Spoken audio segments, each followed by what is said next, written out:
What's up guys, my name is Chris, or TaintedCatalyst, and today I'm bringing you another kind of helpful video, and this one is about how to win at League of Legends, okay? First things first, this isn't like a surefire way sort of thing to win. You cannot win every single game. Some games are just not carryable, but a lot of them are winnable, and you may throw the games that you could have won by not doing these things that I'm about to tell you, okay? Now these can be very general set of outline tips. They're not role specific, okay? So I'm not going to say, as an AD carry, this is how you win, okay? Knowing what to buy, okay? I've made a little list. The first thing I put is knowing what to buy and making sure that you buy situationally if need be. So if you have an enemy mid lane, let's say it's one of the AD casters, and they keep coming down bottom and killing you, buy a bit of armor. Don't be afraid to deviate from your kind of planned end game item list. If you need to deviate from your items, do it. Don't feel like you just end up falling more behind if you don't. Okay, so make sure that you know what to buy and when to buy it.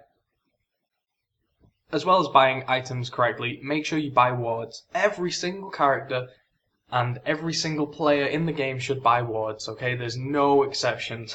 Everyone should buy wards.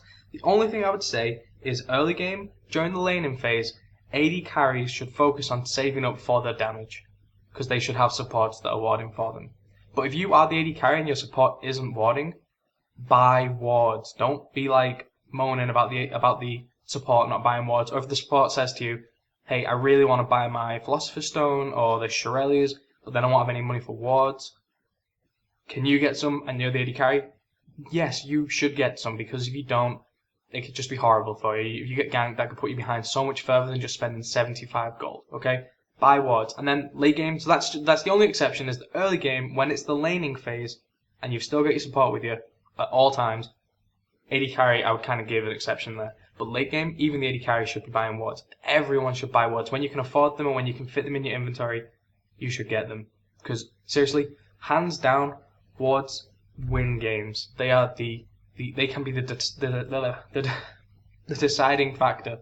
Couldn't even talk then. That's how serious I am about this ward thing. You need to buy them. Okay, having vision in the jungles and in the rivers means that they cannot get you. Your teammates won't get caught out. If you are warding really well, regardless of what role you are, it can save people's lives. Okay, it does save people's lives. Right. Other than knowing what to buy for your characters, generally just knowing the role that you are going to play. Okay. In teamfights, if you're the AD carry, make sure that you attack the nearest thing. Okay, you are building damage, you are building armor pen, you're building to kill the people with the health and the armor. So use it. Don't try and run through their team to get to their AD carry. That's not your job. Your job is to kill the nearest thing to you that's the safest thing. If you can get to the higher damage dealing people and it's safe to do so, go for it. But don't try and initiate. Don't try and run through their team. It's just going to result in you dying, okay? The support, typically, your average team composition will have the jungler or the top laner with the initiation. Okay, they will be like, let's say you've got a Mumu as your jungler. He would be the one to initiate first, because he has such a big and great initiation. And then your follow-up initiation, which isn't really this initiation, but your follow-up area effect CC sort of thing could be someone like Sona. Okay, so if you're support, make sure that you use your initiations as a second, as a follow-up, okay? And then after that, you want to focus on keeping your carries alive, okay? If your tank has taken a little bit of damage and he's lost like a fifth of his HP, he's doing fine. You don't need to use your heals on him if your AD carry needs the heal or your AP carry needs it, okay? Focus. You just got to be fully aware of what's going on in the fight. You have to make sure that you're keeping your carries alive. They are your main priority. Obviously, if you can save one of your other teammates, do it. You know, it just stops them from dying, but don't waste stuff if it needs to be used on an AD carry or AP carry. And then tanks. Now, typically tanks are going to be your junglers and your top laners. There are exceptions to it, but generally speaking, they'll be the tanky initiators.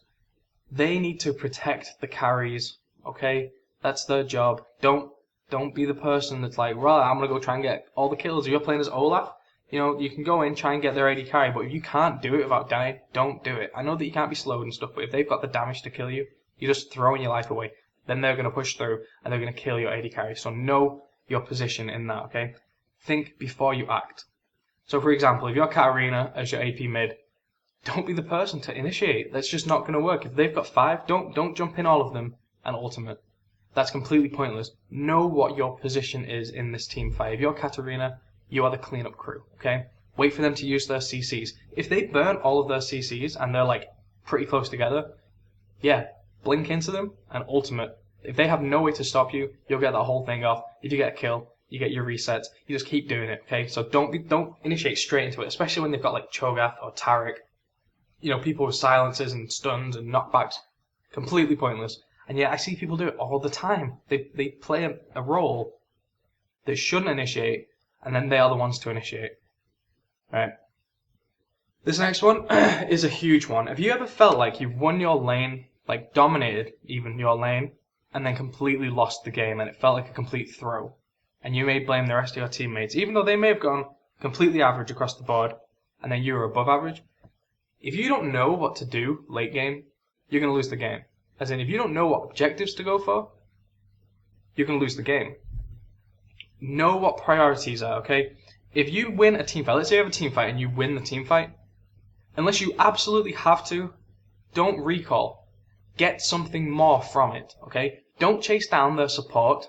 If he's the only one left and he gets away, let him go. There's no point chasing it down.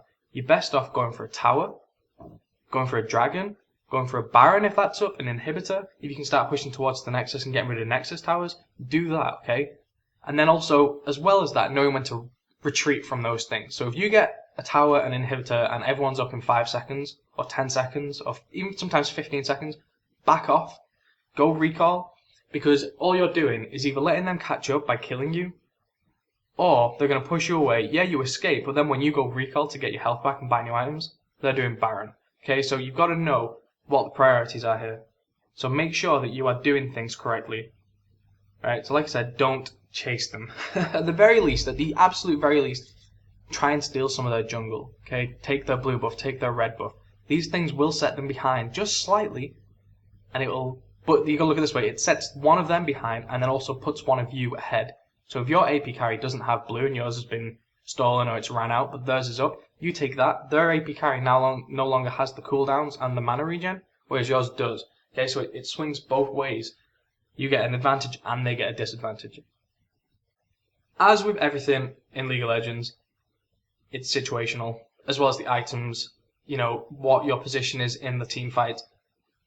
Everything changes. You have to think on your feet. You cannot go into a game of League of Legends and just kind of go, right, at 6 minutes, we're going to do a level 5 dragon. You know, it just won't always happen. There's no point in planning it like that. You can try and work around strategies like that. This is more for obviously organized teams, but even just thinking to yourself on like a solo level, right, first item I'm going to get Bloodthirster, then I'm going to get a Phantom Dancer, then I'm going to get a Last Whisper. If you find that you just keep dying, and it's because like you keep getting ganked, start adding wards to that list. Start adding some health.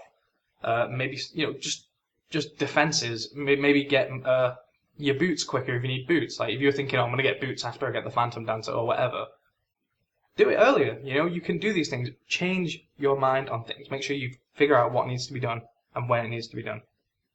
So that's pretty much everything I can think of. If I've missed anything out, let me know in the comments down below. But that's kind of just a general list of tips that I want to let people know. They're not role specific. Obviously, when I got into the know your role stuff, I was quite specific about what each person should do. But knowing your role isn't role specific. Everyone should try and know what they need to do. Yeah, that's pretty much all I had. So thank you very much for watching. If you liked it, give it a like and maybe share it around on Facebook and Twitter if you want to. And subscribe if you want to see more stuff. There's going to be a link to the previous video, and then there'll be a link to whatever the next video winds up being. So you can click the previous video if you want and learn how to stop your lane from being frozen. So thank you very much, and I'll see you next time. Goodbye.